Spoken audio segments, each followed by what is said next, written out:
Hello, students. This is your professor speaking. I hope you're doing well.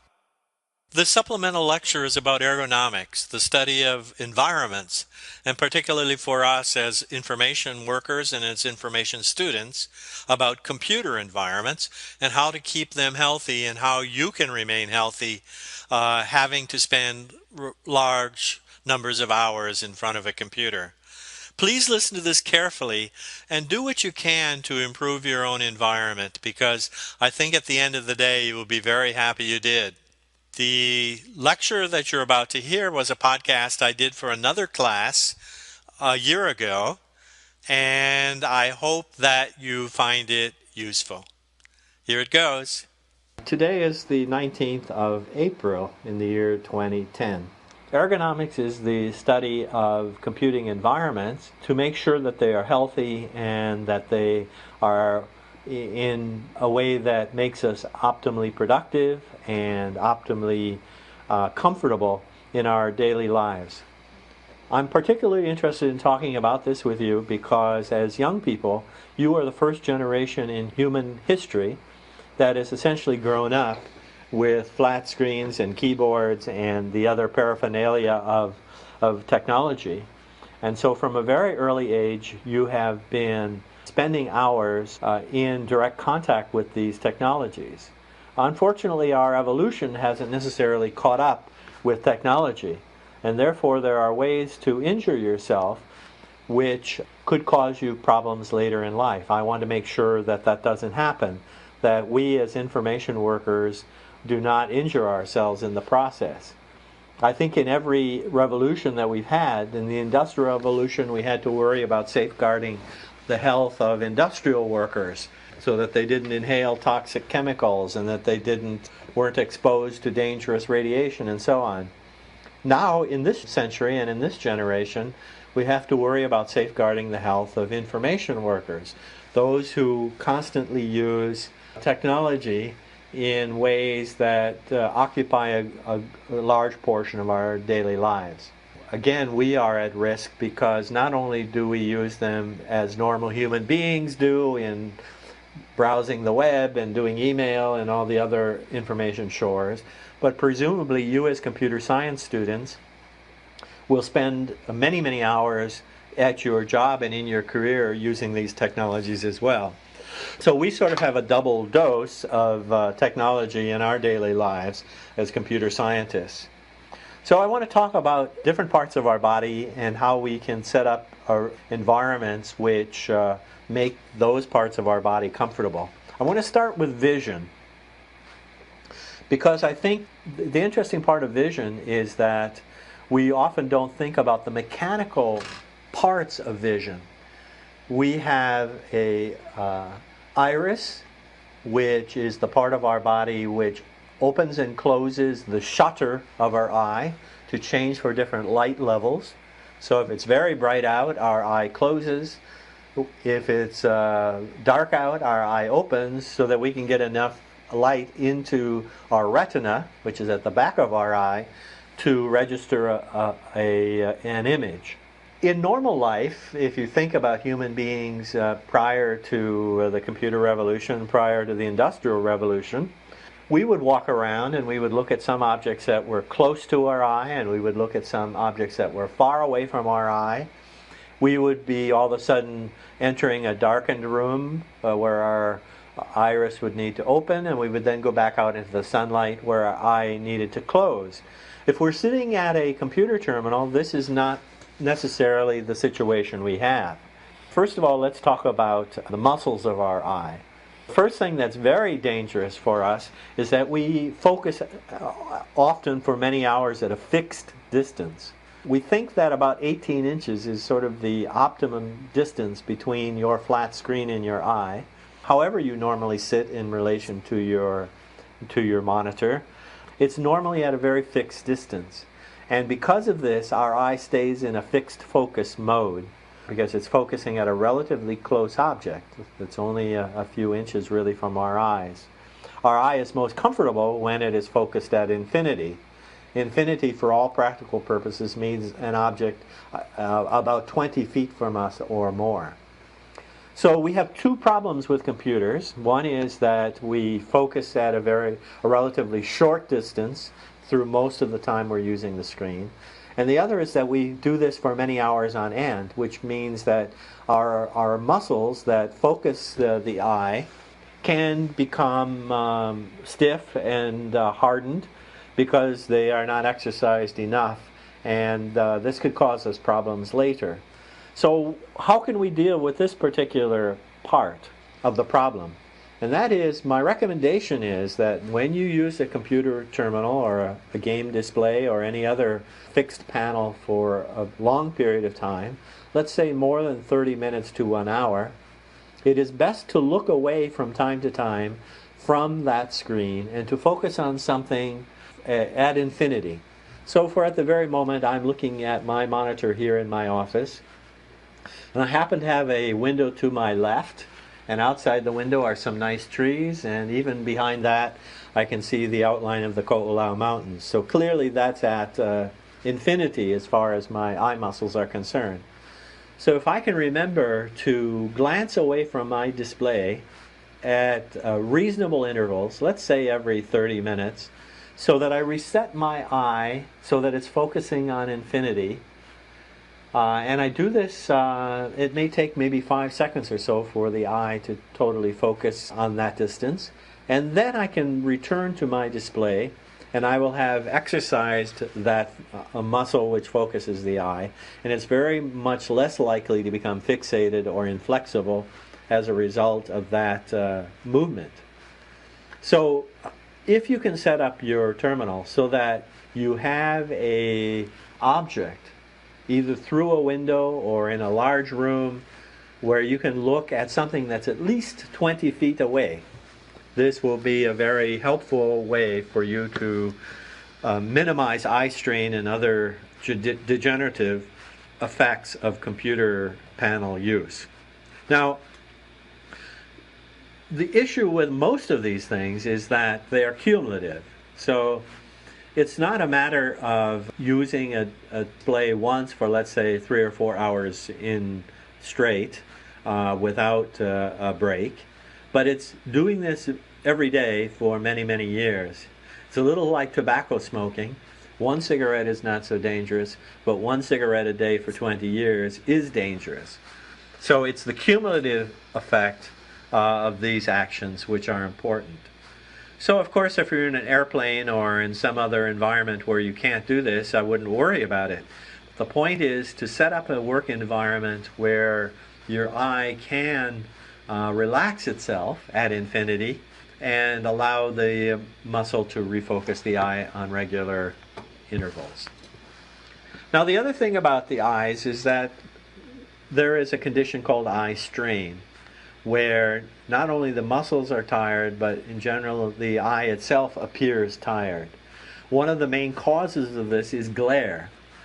Now my laptop, an HP laptop, has a shiny display, and no matter how I position it in my room, if I look carefully I can see reflections of myself, and looking a little more carefully even at the bookcase behind me as it is reflected into this shiny display. I think in general the better displays are those that are matte, that are flat and not shiny, and I have rather decided to myself that the next laptop I buy will not be a glossy, shiny display, because of course if you know something about physics, eye can be reflected off of shiny displays where it cannot as easily be reflected on a matte finish display. So depending on what kind of flat panel display you have, whether it is flat, that is matte finish, or glossy, the way that you set up the computer in your work environment and where the lighting is relative to this will determine where the workstation can be. Obviously you want as little glare as possible in the display because your eye will be more comfortable if it doesn't have to react to these flashes of light and these unknown objects. It has to filter them out. So Vision's a very important thing. The Europeans in general have been far more interested in this phenomenon for many years, much more so than we Americans have been. Next, I want to talk about the neck. Um, the neck is a very crucial area of the body. First of all, it's rather fragile. It's something that you certainly do not want to injure. Neck pain and neck injury are among the most difficult to treat. We have our spinal cord and most of our main blood vessels to our head going through the neck.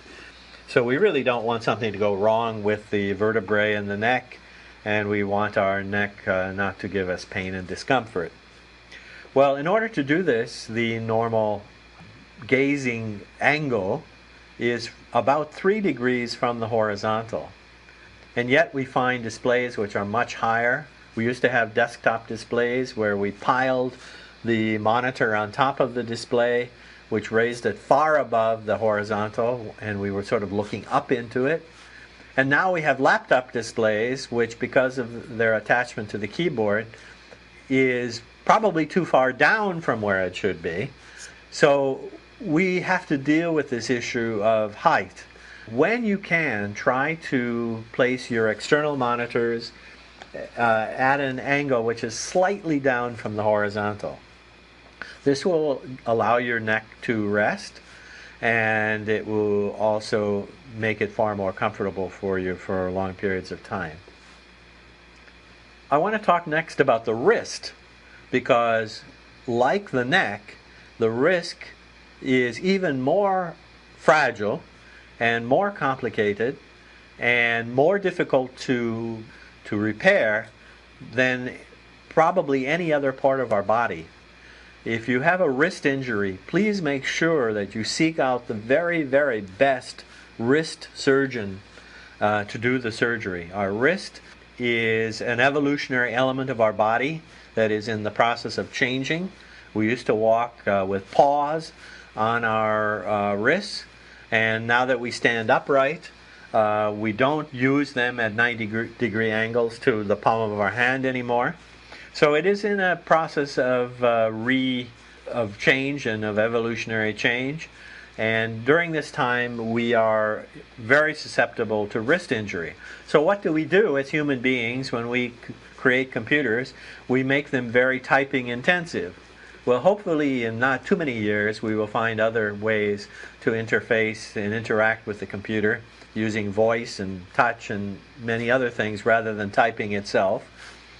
We have had many attempts to create interfaces other than typing with not so great a success up until now. But who knows what might happen in the future. But for the time being, we are subject to all kinds of repetitive motion illnesses and injuries as a result of the improper use of our wrist. Our wrist is at rest for typing when the wrist is essentially horizontal to the rest of our arm and to our hand. So as you type, attempt to see what position your arm and hand are in, and make sure that the keyboard is at a height which allows you to not reach down and not reach up when typing. Carpal tunnel syndrome is also a cumulative injury and is one of the most dangerous for us computer scientists. I'm not sure what exactly the latest statistic is on the number of computer science information workers who suffer from carpal tunnel syndrome, but the number is growing and the number is large, and the treatments are not good. It can cause chronic pain literally for the rest of your life, and believe me, you don't want to have surgery on your wrist unless you can absolutely not avoid doing so. So please be aware that carpal tunnel syndrome and other repetitive motion syndromes that relate to the wrist are particularly a problem for us. So again, it doesn't matter that you type at a wrong angle for short periods of time if you're on a plane or in the library or whatever, but make sure that your normal computer workstation is set up so that you minimize this particular risk. I'm sure you have seen people whose wrists had to be restrained and have had pain from this particular injury, and it is not a pleasant one. And it could be largely avoided if we are aware of the risk and do something about it. Now I want to talk a little about the feet, because the feet also play a role in computer science, believe it or not. First of all, we sit a lot as computer scientists. I'm wondering whether perhaps in the future we might have more workstations at which we stand. But for the moment, that's a little bit unusual. There are a few kinds of tables that do a very good job of supporting our bodies in a standing position while we use computers. But for the most part, most of us sit when we use computer equipment. So the feet play a role in this. First of all, because they're immobilized, and therefore we are in danger for having blood clots and other things if we sit for long periods of time. But even more so, the Achilles tendon, which supports the back of our foot, connects our heel to the back of the calf muscle of our leg, is also a very strange tendon. It's the largest tendon in our body, and it is one that athletes suffer a lot from, and also older people suffer from, and presume that computer scientists will suffer from injuries to the Achilles tendon also if we aren't aware of our feet as we use computers. Feet should be flat on the ground and at a 90-degree angle to our leg when sitting for long periods of time. We should not let them dangle. We should not let the Achilles tendon retract itself. So we should try to keep it stretched and healthy while we are sitting. I wonder how bus drivers and other people deal with this issue. I often watch bus drivers if I'm on the bus, and I worry about them as well, because not only are they sitting, but they're using their feet to work the pedals, and this could be quite dangerous if they don't worry about the proper positioning of their feet. Some people prefer to have a foot rest, which is tilted slightly so that the toes are pointing upward, not downward, but upward while we sit. This might be a good idea for people who are particularly short, or people who have a tendency to have problems with their feet. This keeps the Achilles tendon stretched while we sit. And so this would also be a good way to avoid a problem with the feet. Feet have the most bones of any part of the body. And the most tendons and ligaments as well, and we really don't want to mess them up either. And finally, this brings us to the back. The back. Probably our backs will be fine in about 1 million years from now, as evolution strengthens them. I often wonder whether we're really meant to stand and walk on 2 feet yet. So there are certainly some evolutionary biologists who believe that it was a little bit premature for us. But I guess to ward ourselves against predators and also in combat, we found it a useful thing to be able to stand on 2 feet. But unfortunately the back, particularly our lower back, is not so well designed for supporting our weight. Especially anyone who is a little bit overweight or has poor positioning of their weight. This puts an extra strain on their lower back. And I'm sure you're aware of people who suffer from LBP, lower back pain, and find this a very chronic condition, very painful condition. And so you want to maintain as good a health for your lower back as possible as well. The lower back is aided by having the appropriate lumbar support while we sit. That means something should be pushing the lower back forward as we sit. Some people put small cushions behind them. Some chairs are designed to provide reasonably good lumbar support. But we should not be slouching, and we should make sure that the back of our lower back is extended outward. This is the most healthy condition for the lower back to be in. Well, there are many other elements of good ergonomics. Of course, the furniture in the room is important so that it puts the devices at the appropriate height and level. Lighting, of course, as we alluded to a moment ago, is important.